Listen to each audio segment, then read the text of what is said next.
Assalamualaikum warahmatullahi wabarakatuh. Perkenalkan, saya Hesa Marahanin.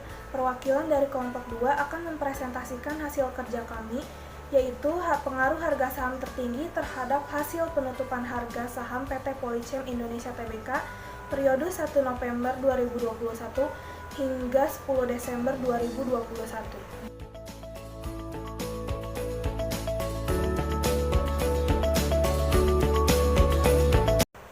Berikut adalah data harga saham tertinggi dan penutupan harga saham di PT Polychem Indonesia Tbk.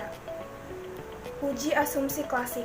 Dalam uji asumsi klasik terdapat beberapa sub, yaitu uji normalitas data, uji asumsi linearitas, uji multikolinearitas, dan uji heteroskedastisitas. Uji normalitas data. Uji normalitas data tujuannya adalah untuk menilai sebaran data yang digunakan dapat terdistribusi normal atau tidak. Kriteria keputusan uji asumsi normalitas, one sample Kolmogorov Smirnov test dapat dikatakan normal apabila p-value lebih dari 0,05 dan dikatakan tidak normal apabila p-value kurang dari 0,05. Berikut adalah hasil output SPSS. Hasil dan kesimpulannya adalah p-value dari hasil output SPSS di samping menunjukkan angka 0,181, maka hasil uji normalitas dari data tersebut adalah normal, karena 0,181 lebih dari 0,05. Uji asumsi linearitas. Tujuannya adalah untuk mengetahui ada tidaknya hubungan linear antara variabel dependen dan variabel independen yang hendak diuji.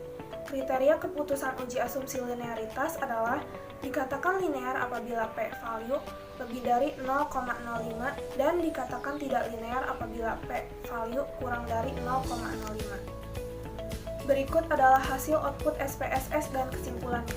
P-value dari hasil output SPSS di atas menunjukkan angka 0,835.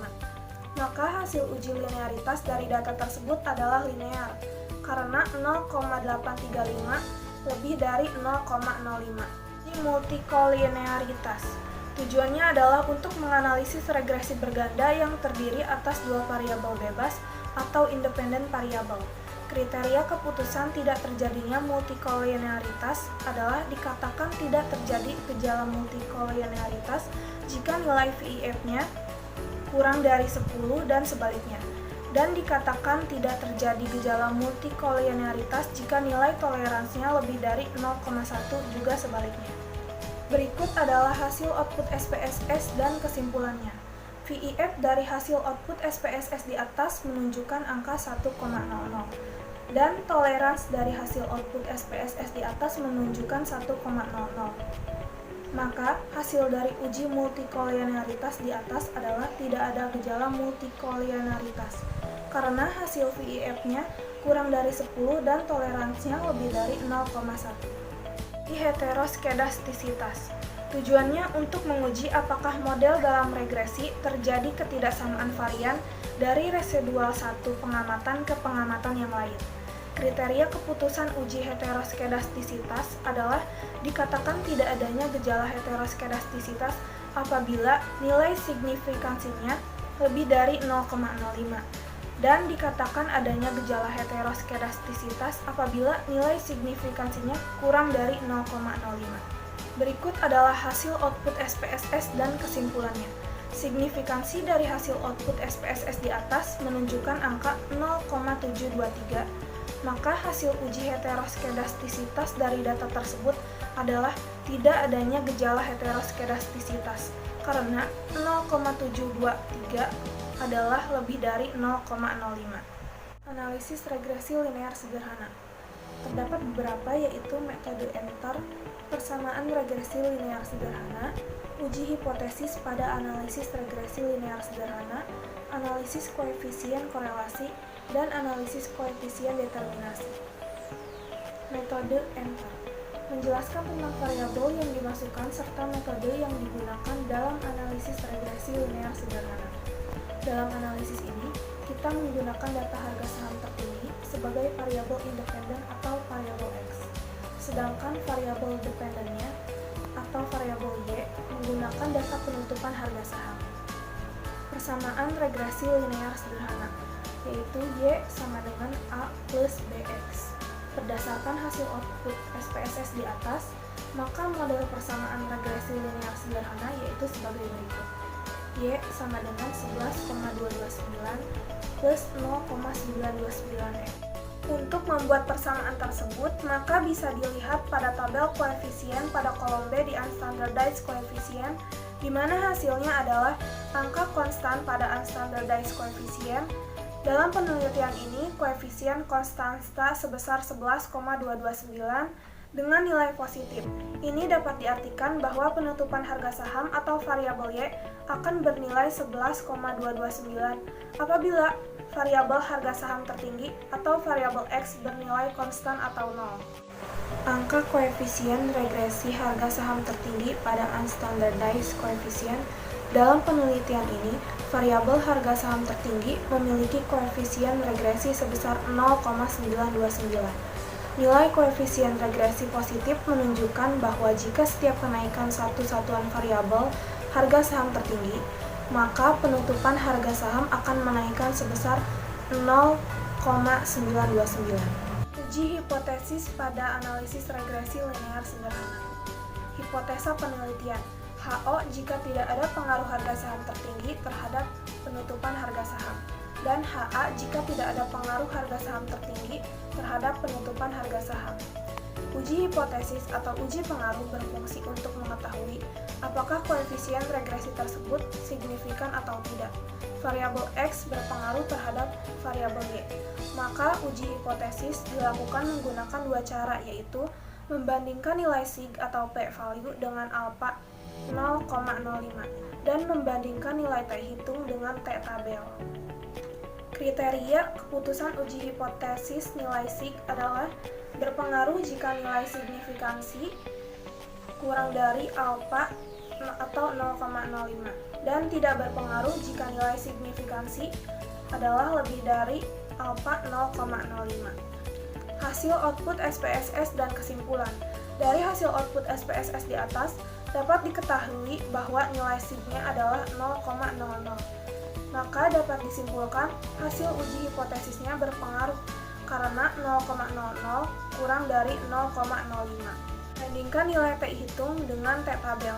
Kriteria keputusan uji hipotesis atau uji T adalah berpengaruh jika nilai t-hitung lebih dari t-tabel dan tidak berpengaruh jika nilai t-hitung kurang dari t-tabel. Berikut adalah hasil output SPSS-nya. Dari hasil output SPSS di atas diketahui t-hitung sebesar 23,047. Tabel distribusi T dicari pada A sama dengan 5% dibagi 2 sama dengan 2,5% atau 0,025. Uji dua sisi. Dengan derajat kebebasan DF N min K min 1 atau 30 min 1 min 1 sama dengan 28. N adalah jumlah data dan K adalah jumlah variabel independen. Dengan pengujian dua sisi, signifikansi sama dengan 0,025, hasil diperoleh untuk t-tabel sebesar 2,047. Kesimpulannya, dari hasil perhitungan di atas ditentukan bahwa t-hitung 23,047 adalah lebih dari t-tabel 2,047. Artinya, harga saham tertinggi atau variabel X memiliki pengaruh terhadap penutupan harga saham atau variabel Y. Analisis koefisien korelasi. Tujuannya adalah untuk mengetahui korelasi atau hubungan besar dan arah antara variabel independen dengan variabel dependen. Dalam analisis korelasi, ada dua aspek yang diukur, yaitu besar kekuatan korelasi atau hubungan dan arah korelasi atau hubungan. Besar kekuatan korelasi atau hubungan. 0 tidak ada korelasi. 0 sampai negatif 0,5 korelasi negatifnya lemah. Negatif 0,5 sampai negatif 1,0 korelasi negatifnya kuat. 0,0 sampai 0,5 korelasi positifnya lemah. 0,5 sampai 1,0 korelasi positifnya kuat. Arah korelasi atau hubungan. Positif bila kenaikan satu variabel diikuti dengan variabel yang lain. Jika X naik, maka Y naik. Dan jika X turun, maka Y turun. dan negatif apabila kenaikan satu variabel diikuti dengan turunnya variabel yang lain. Jika X naik, maka Y turun. Berikut adalah hasil output SPSS-nya. Dapat diperoleh informasi bahwa koefisien korelasi simultan adalah 0,975. Nilai ini menunjukkan bahwa hubungan antara semua variabel bebas dengan variabel terikat adalah sangat kuat. Analisis koefisien determinasi. Untuk mengetahui besarnya pengaruh variabel independen atau variabel X terhadap variabel dependen atau variabel Y. Dalam analisis regresi linear sederhana, dapat dilihat dari nilai R² atau R pangkat 2 yang terdapat pada model Sumeri. Berikut adalah hasil dan kesimpulannya. Dari hasil output SPSS di atas, diketahui nilai R pangkat 2 sebesar 0,950. Artinya, pengaruh harga saham tertinggi atau variabel X terhadap penutupan harga saham atau variabel Y sebesar 95%, sedangkan sisanya sebesar 5%. Penutupan harga saham dipengaruhi oleh variabel lain yang tidak diteliti.